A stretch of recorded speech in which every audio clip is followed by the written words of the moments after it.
विधानसभा अध्यक्ष रितु खंडूड़ी का विकास खंड थौलदार में कार्यकर्ताओं द्वारा स्वागत एवं उनका आगमन।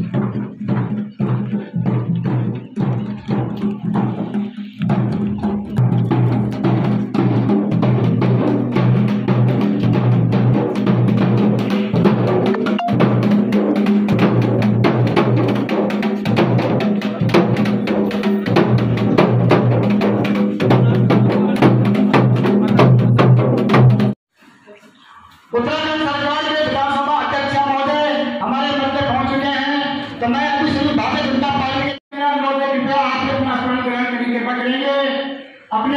आज के इस बहुउद्देशीय सभागार में अपने प्रदेश की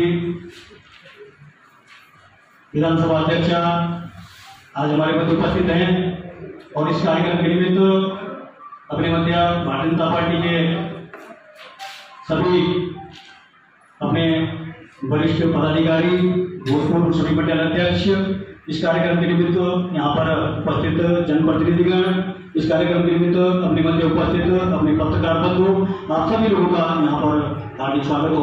यहाँ पे आर पार जोड़ने के लिए एक सेतु था, एक पुल था, और जब से ये तीन बांध की झील में जलमग्न हुआ, अन्य सारी जगह के पुल बन चुके हैं, लेकिन एकमात्र ये पुल हम आस पास जोड़ने वाला कोई पुल यहाँ पर अभी तक बन नहीं पाया, जिससे हमारे रिश्तेदारी सरोकार, सामाजिक सरोकार, ये सारे हमारे अवरुद्ध हो गए हैं। तो यहाँ पर ये पुल की निर्माण की परम आवश्यकता है। दूसरा, यहाँ पर बंद कई वर्षों से अपना ITI यहाँ पे संचालन शुरू हुआ था, और भवन के अभाव में यहाँ पे ये कुछ सालों में ITI कुछ क्लासें चली इसकी, लेकिन आज ये बंद हो गया है। तो इस बंद पड़े ITI में छोड़कर रोजगार पर पेड़ और सहित पुनः संचालन की मैं यहाँ आपसे गुजारिश करूंगा। कंडीशोर स्थिति में यहाँ पे ट्रॉमा सेंटर बना हुआ है और फटे इमारत बनी हुई है, लेकिन एक सफेद हाथी की साबित हो रही है। यहाँ पे ट्रॉमा सेंटर में पद सृजन के लिए यहाँ पे आपसे समस्त कार्यकर्ताओं की, समस्त क्षेत्र के जनप्रतिनिधियों की आपसे अपेक्षा रहेगी। वहीं चौथी जो यहाँ की मांग है, सांकरी बरनौली बमराड़ी मोटर मार्ग निर्माण 5 किलोमीटर द्वितीय चरण की इसमें स्वीकृति की आवश्यकता है। घोन घेरकोटी क्यारचली मोटर मार्ग निर्माण, ज्वारना बगियाल मोटर मार्ग 7 किलोमीटर डामरीकरण और चापड़ा अंधेरी मोटर मार्ग निर्माण, वहीं कटगेट से चापड़ा मोटर मार्ग निर्माण, मजखेत मोरियाना मोटर मार्ग निर्माण, बदालचर सतना गोजमेर मोटर मार्ग निर्माण हेतु द्वितीय चरण की स्वीकृति, सेंसारी से बिकोल डुंगाली धारी नामक तौर पर मोटर मार्ग के निर्माण की स्वीकृति, और ग्राम पंचायत बनवाल गांव से ग्वाड़ तक मोहधार तक मोटर मार्ग निर्माण की स्वीकृति। ये जो 12 सूत्रीय मांग पत्र है, यहाँ पे हम सब कार्यकर्ताओं की और क्षेत्र के जनप्रतिनिधि आप इस समस्या को निराकरण में अपनी सेवा कर देंगे। इसी के साथ यहाँ पर मैं आप सब लोगों का धन्यवाद। अपने स्तर से और सरकार के स्तर से उन योजनाओं को ध्यान पर उतारने की कृपा करेंगे। अब मैं आप सभी से अनुरोध करूँगा, आज हमारे मुख्य अतिथि के रूप में हमारे मध्य में विधानसभा अध्यक्ष से मेरा निवेदन है कि कृपया आप कार्यकर्ताओं का मार्गदर्शन करने की बात करेंगे। थौलदार ब्लॉक के इस कार्यक्रम में श्री रामचंद्र खंडूड़ी जी, श्री केशर सिंह जी, शोभत सिंह परमार जी, भगवती प्रसाद सेमवाल जी, अतीश भट्ट जी, राकीराम मुनियाल जी, बुद्धि गोसाई जी, ओम प्रकाश भट्ट जी, ललित खंडूड़ी जी, श्रीमती मधु नौटियाल जी, श्रीमती ममता खंडूड़ी जी, राणा जी, बबीता देवी जी, लक्ष्मी देवी जी, अनीता देवी जी, कविता देवी जी, और यहाँ पर आए हुए सभी कार्यकर्ता बंधु, सभी को मैं धन्यवाद करती हूँ और आभार व्यक्त करती हूँ कि आप लोगों ने यहाँ पर समय निकाल के यहाँ पर आप आए हैं। इसके लिए बहुत बहुत आभार, बहुत बहुत धन्यवाद।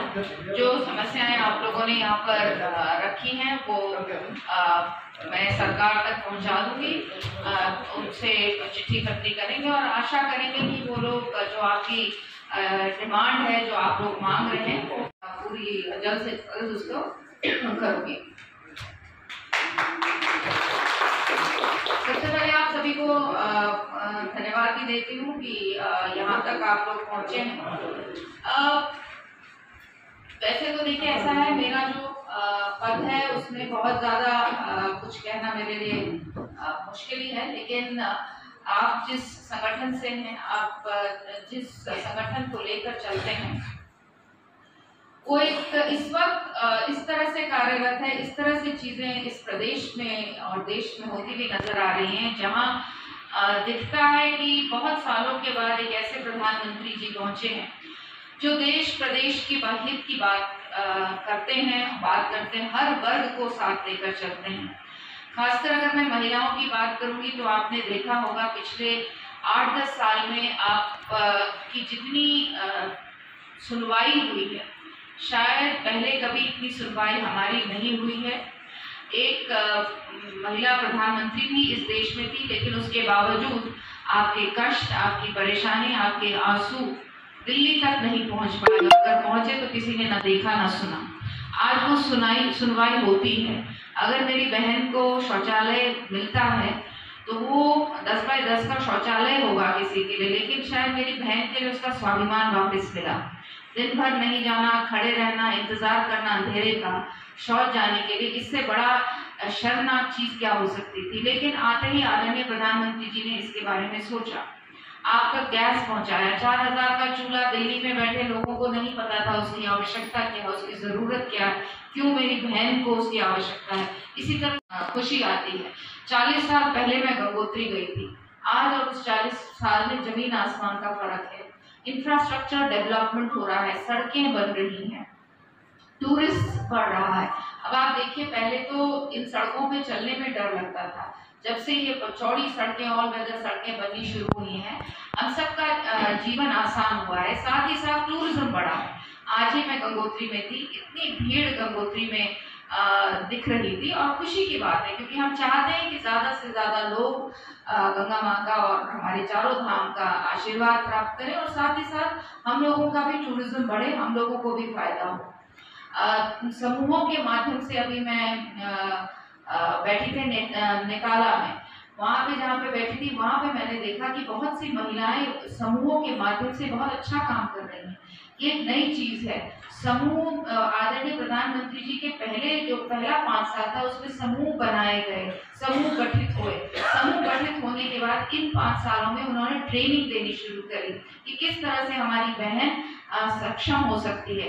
और आज जब मैं देखती हूँ कि हमारी बहनें दुकानों में अपना सामान ले जा रही हैं, उनको दुकानें मिल रही हैं और वो वहाँ से अपना सामान बेच पा रही हैं, तो जो सोच आदरणीय प्रधानमंत्री जी हमारे लिए रखते थे कि महिला को शिक्षित होना है, स्वस्थ होना है और साथ ही साथ आर्थिक रूप से स्वतंत्र होना है, वो दिशा आज दिखती है। उस दिशा की तरफ हम लोग जाते हुए दिखते हैं, खुशी होती है। पिछले समय में आप लोगों ने सबने कोरोना झेला, और जिस तरह से आपके संगठन ने, क्योंकि मैं भी महिला मोर्चा अध्यक्ष रही हूँ, मैंने देखा है कि हम लोग इस संस्कार अलग है हमारी जो कार्यकर्ता है, जो सोच है, उसका बिल्कुल संस्कार अलग है, क्योंकि ऊपर से ये संस्कार मिलते हैं। इस संगठन से हम इसलिए जुड़ते हैं क्योंकि शायद परिवार में भी ये संस्कार है। राष्ट्र सबसे पहले है, हम उसके बाद है। सबसे पहला जो होता है वो राष्ट्र के प्रति प्रेम, राष्ट्रवाद की बात होती है। कोरोना में मैंने देखा, बिना अपनी सेहत की चिंता किए हुए यहाँ हमारे भाइयों और बहनों ने इतनी मेहनत की, इतना काम किया, और ये कारण है कि जो हमारे आदरणीय प्रधानमंत्री जी ने भी जम के मेहनत की 2-2.5 साल में, कि जहां हम सोच रहे थे 50 लाखों लोग मरेंगे, वहां बहुत कम लोगों की मृत्यु हुई। और ये इसलिए हो पाया क्योंकि 24 घंटे आदरणीय प्रधानमंत्री जो थे वो देश की सेवा में लगे रहे। आप सब जानते हैं, बहुत पढ़े लिखे लोग हैं, जब एक सुई बनती है, वैक्सीन बनता है, तो उसको बनते बनते 20 साल लग जाते हैं। लेकिन आप इस देखिए ना, प्रधानमंत्री की कार्यशैली देखिए कि 6 महीने के अंदर उन्होंने सुई भी बनाई और 130 करोड़ जनता को 3 बार वो सुई भी दे दी। तो इसको कहते हैं कार्यशैली और इसको कहते हैं राष्ट्रभक्ति। तो हर किसी तरफ आप देखिए, अगर हम सेना को देखें, आज सैनिक का ध्यान रखा जा रहा है, सैनिक को सम्मान मिल रहा है।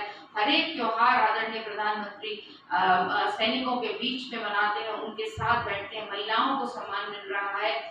यंग जो हमारा युवा है उसके लिए होम स्टे जैसी योजनाएं निकल के आ रही हैं। ऐसी बहुत अनेक चीजें आदरणीय प्रधानमंत्री इस देश के लिए कर रहे हैं। नाम बहुत हो रहा है। जहां कुछ साल पहले तक छोटे छोटे देश भी हम लोगों को आंखें दिखा सकते थे, आज बड़े बड़े देश हमसे सलाम मांगते हैं। और आपने ये भी पढ़ा होगा कि जिस तरह का कार्य आदरणीय प्रधानमंत्री जी आज कर रहे हैं, वो 2047 2047 को सोच के कर रहे हैं। अभी हम 2023 में, वो 2047 को सोच के कर रहे हैं कि हमें अपने देश को एक विकसित देश बनाना है। जितने ये कार्यक्रम हो रहे हैं, जितनी ये योजनाएं आ रही हैं, जितना इंफ्रास्ट्रक्चर पर पैसा खर्च हो रहा है, सेना पर हो रहा है, टूरिज्म पर हो रहा है, शिक्षा पे हो रहा है, स्वास्थ्य पे हो रहा है, वो इस सोच के साथ हो रहा है कि 2047 में 2047 में भारत जो है एक डेवलप्ड नेशन कहलाएगा, एक विकसित नेशन, विकसित देश कहलाएगा। आज हम विकासशील हैं, विकास की तरफ बढ़ रहे हैं, लेकिन इतनी तेजी से जो काम हो रहे हैं हर क्षेत्र में, आप देखिए कृषि में, आप देखिए नए टेक्नोलॉजी यूज, साइंटिस्ट के लिए आप देखिए एक से एक उनको सुविधाएं दे रही है। रिसर्च, प्रधानमंत्री जी ने सबका विकास सबका साथ के साथ जय विज्ञान को भी जोड़ा, तो इसलिए बहुत सारी ऐसी चीजें हैं जो इस वक्त हिंदुस्तान में हो रही हैं। गर्व से, मैं तो कहती हूँ गर्व से कहिए कि हम इस संगठन के साथ चलते हैं, जो संगठन देश की बात करता है, राष्ट्रभक्ति की बात करता है, राष्ट्र को आगे ले जाने की बात करता है। हम सब जानते हैं आदरणीय प्रधानमंत्री जी तीसरी बार पर जल्द प्रधानमंत्री बनेंगे, लेकिन हम सबका कर्तव्य है उत्तराखंड जीतना होगा, पूरा उत्तराखंड जीतना होगा, तब एक मजबूती से हमारे प्रधानमंत्री जी फिर आगे 5 साल बढ़िया काम करेंगे।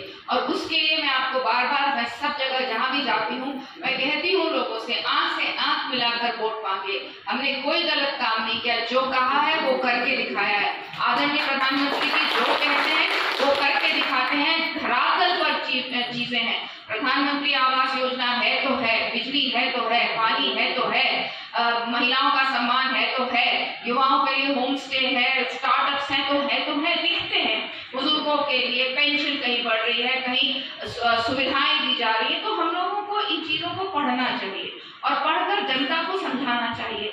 जनता आज ऐसी हो गई है जिसको अगर आप समझाएंगे, बताएंगे, वो सुनती है। हम सब जानते हैं कि शायद 3 साल 4 साल के बच्चे से लेकर 80 साल 90 साल के जो हमारे बुजुर्ग हैं, सब कहीं ना कहीं आदरणीय प्रधानमंत्री जी से कनेक्ट करते हैं। उस कनेक्शन को मजबूत करना है, उसका दायित्व आज आप पर है। मन में कुछ दिक्कत होती है, आपस में भी चिक चिक चिक चिक होती है, वो नॉर्मल है, हर घर में होती है। हमारा बहुत बड़ा घर है तो बर्तन भांडे बजेंगे, कोई बहुत इसमें परेशान होने की बात नहीं है, लेकिन मकसद एक होना चाहिए और वो मकसद होना चाहिए राष्ट्र का विकास।